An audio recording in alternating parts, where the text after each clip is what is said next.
So, ladies and gentlemen, here we are, Friday, the second day of summer, after a hot streak in the Maritimes that threw the humidex up to 47 degrees in southern New Brunswick, breaking records. And here we have the hottest sports team in Canada this year pushing it to a game seven. Now, the Edmonton Florida game, Edmonton's home rink was rocking, so noisy, even the Sportsnet announcers, who are very annoying, except for Cuthbert, couldn't even hear themselves. Now, a 1-0 lead after the first turned to 2-0 early in the second, and eventually became a victory for Edmonton, which a lot of people felt was going to happen. Now, Connor McDavid kind of predicted that there would be, indirectly a game seven, and that's what will be happening. So, what does this mean for the NHL? Well, we've seen this in major sports before, and here's the parallel, ladies and gentlemen. 20 years ago, the Boston Red Sox were behind 3-0 to the New York Yankees in their American League series to determine a future World Series championship. Whoever's going to win that was probably going to win the world title. And what happened? A Big Poppy in Game 4, a late inning hit. Same thing with Game 5, and back to New York, and it was 4 straight for the Red Sox. Now you're saying to yourself, is Florida this bad? Are they choking? Well, it's like this, ladies and gentlemen. In 1980, the Montreal Canadiens couldn't do anything against Minnesota because Guy Lafleur was out. He was injured by Pat Boutet in Game 3 of the Hartford-Montreal series in the prelims. If Guy Lafleur would have been there, obviously he would have been at Minnesota, and who knows, he would have maybe won the Cup in 1980. But here we have a similar player. That's the big parallel. I think Connor McDavid and Guy Lafleur have a lot of parallels because they're natural stick handlers, they're natural playmakers, and when they have good line mates, when they don't score, their teammates or line mates will. Connor McDavid is going to be probably pretty well en route to having the best playoff series for a player since Lemieux in the early 90s, which again is 33 years ago. So we're in uncharted water here because people that watch the NHL in 2024 don't really remember. Like, okay, I saw Gretzky in his prime, okay? I'm 58 years old. And when I saw Gretzky in his prime, he was my age, 17, 18 years of age. Mario Lemieux came in 1984 and burned up the league. Brett Hull burned up the league, but not to the level of Lemieux and Gretzky because Hull, he had to wait a few years to win a cup to have enough good spear carriers around him.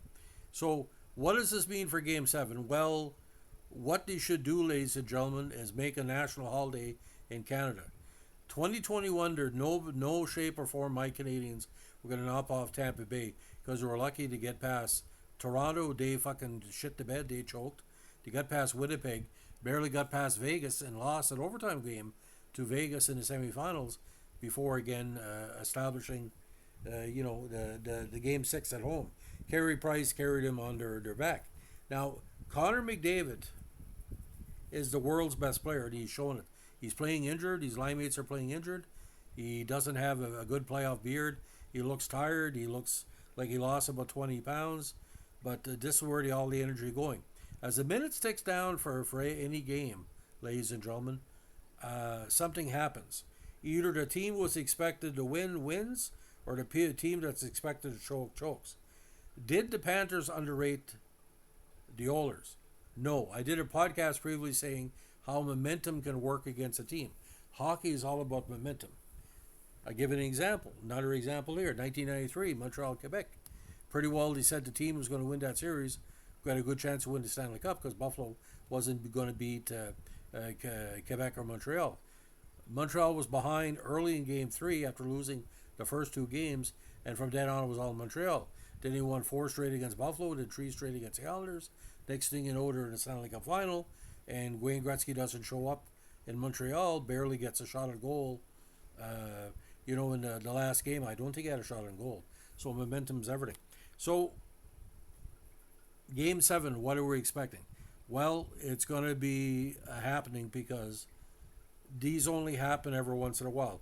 20 years since Big Poppy's comeback, and literally, 84 years 80 or 84 years since Toronto came back. But you got to understand, ladies and gentlemen, again, hockey's a thing of momentum. Florida was leading Edmonton 4-1, okay, in game 3. Dendy scored 2 to make it 4-1, make it 4-3. Then it was 8-1. Then it was 5-3. So the rough numbers tell me, as of tonight, not including the figures of game 6, okay, Edmonton 15, Florida 4, okay, in those 7 periods. So 15-4. Let me say this again: 15-4. Bobrovsky was supposed to be the world beater, and he basically has not shown up in the last couple of games. So, ladies and gentlemen, we're going to update this as it goes on the next couple of days. By the way, I don't know if our American listeners know this. When the Stanley Cup playoff final goes longer, because of the injury situation of certain players, they play 3 games in between games.